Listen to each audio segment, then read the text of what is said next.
भैया advance accounting कैसे पढ़े, क्या चीजें हैं जो एडवांस अकाउंटिंग में छोड़ दें, किस चीजों पे ज्यादा वेटेज दें, किस चीजों पे ज्यादा फोकस करें, क्या एएस को हम लोग याद करें या छोड़ दें, एएस को किस तरह से याद करें, किस तरह से हमें एएस के आंसर्स लिखना है, एंड ऐसे बहुत सारे क्वेश्चन जो आपके मन में एडवांस अकाउंटिंग से रिलेटेड चल रहे हैं वो सारे इस वीडियो में हम लोग आंसर करने वाले हैं। सो मैं आपका दोस्त आदर्श और आज की इस वीडियो में लोग बात करने वाले हैं क्या स्ट्रैटेजीज थी, क्या टिप्स थी जो मैंने एडवांस अकाउंटिंग की प्रिपरेशन के लिए फॉलो करी थी। सो चलिए बिना किसी देरी के हम लोग स्टार्ट करते हैं और ये आपको बहुत इजी लैंग्वेज में आपको समझाने के लिए मैंने इसे 3 पार्ट्स में बांट दिया है, दैट इज पढ़ाई, पार्ट और पेपर। सो अगर मैं बात करता हूँ पढ़ाई, तो अब हम लोग बात करते हैं कि किस तरह से आपको एडवांस अकाउंटिंग की पढ़ाई करनी है। सो अगर एडवांस अकाउंटिंग की पढ़ाई की बात करें तो एडवांस अकाउंटिंग बहुत ज्यादा इजी सब्जेक्ट होता है क्योंकि ये बहुत कम नंबर ऑफ चैप्टर्स हमारे पास होते हैं। कितने? ओनली 10 चैप्टर्स होते हैं और उन 10 चैप्टर्स में बहुत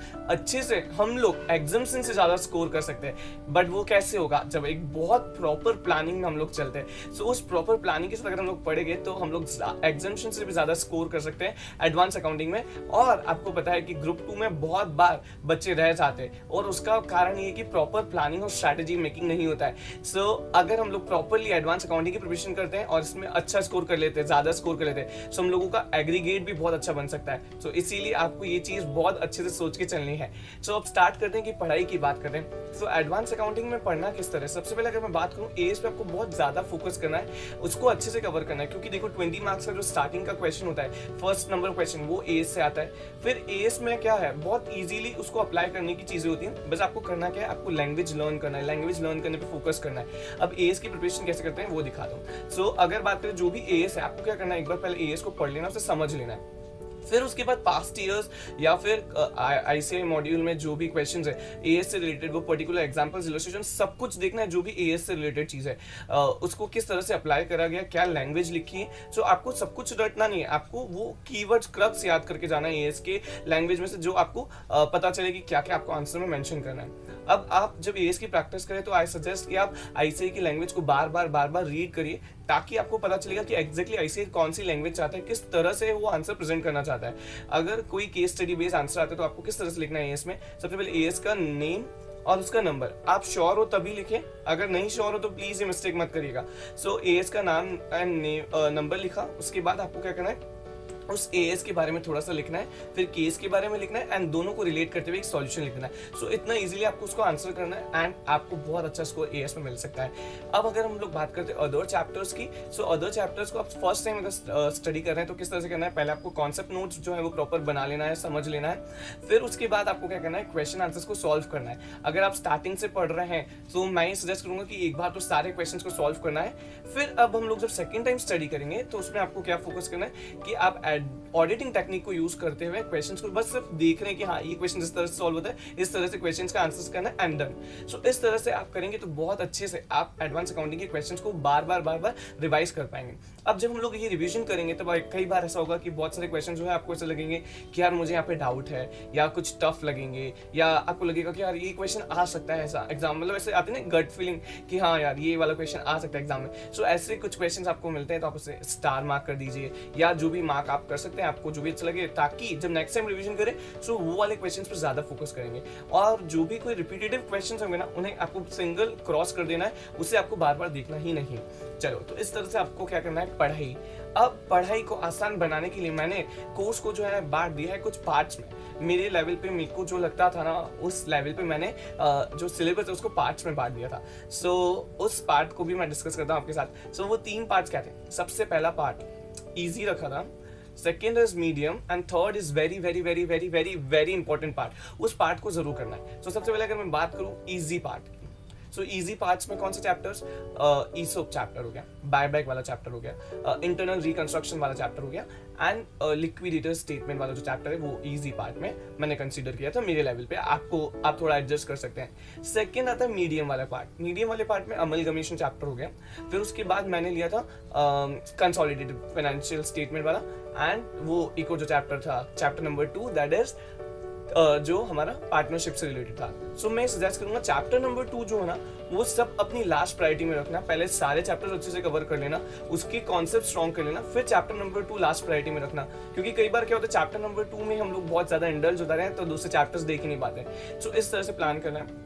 अब जो आता है सबसे very very very very very important part, अगर आप इस चैप्टर्स को कर लेते हैं ना तो आई अश्योर कि आप मतलब एग्जाम्स से ज्यादा स्कोर कर सकते हैं अच्छे से अगर आप कर लेते हैं। सो वो भी कैसे कर सकते हैं वो भी मैं बताने वाला हूँ। सो वो जो चैप्टर्स हैं दैट आर, सबसे पहले है एएस बहुत इंपॉर्टेंट है, उसे बहुत अच्छे से करना है क्योंकि 20 मार्क्स का अकेला एएस आता है।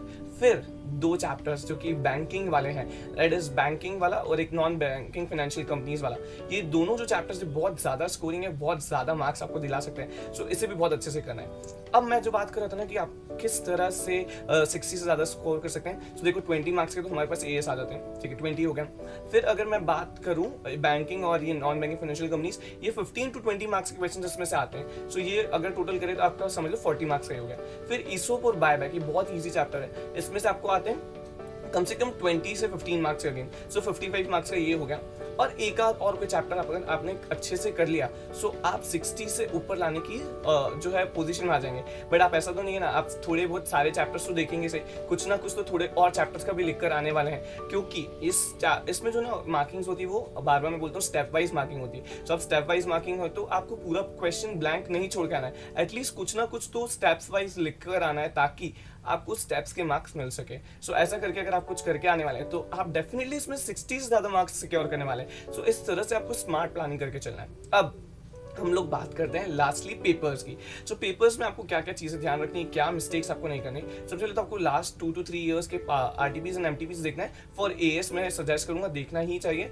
फिर अगर आप बात करें दूसरे कोई जो मतलब चैप्टर्स हैं अगर आपको लगे तो आप देख सकते हैं। फिर पेपर में जो है आपको टाइम मैनेजमेंट स्पीड का बहुत ध्यान रखना है क्योंकि इसमें बहुत सारे कैलकुलेशंस होते हैं और टाइम ज्यादा लगता है। सो आपको बहुत स्मार्टली आपको प्लान आउट करना पड़ेगा कि किस तरह से हम लोग स्टडीज करने वाले हैं, किस तरह से पेपर अटेम्प्ट करने वाले हैं, वो चीज का आपको ध्यान रखना है। फिर पेपर में आपको एक और ये ध्यान रखना है कि नोट्स जो है ना वो बहुत प्रॉपर्ली बनाना है क्योंकि कई बार कहते हैं हम लोग डायरेक्ट क्वेश्चन सॉल्व करते हैं, नोट्स ही नहीं बनाते। So working notes are very much important, उस पर बहुत अच्छे से फोकस करना है। फिर जो एएस के क्वेश्चन है उसे किस तरह से प्रेजेंट करना है उसका भी बहुत अच्छे से ध्यान रखना है।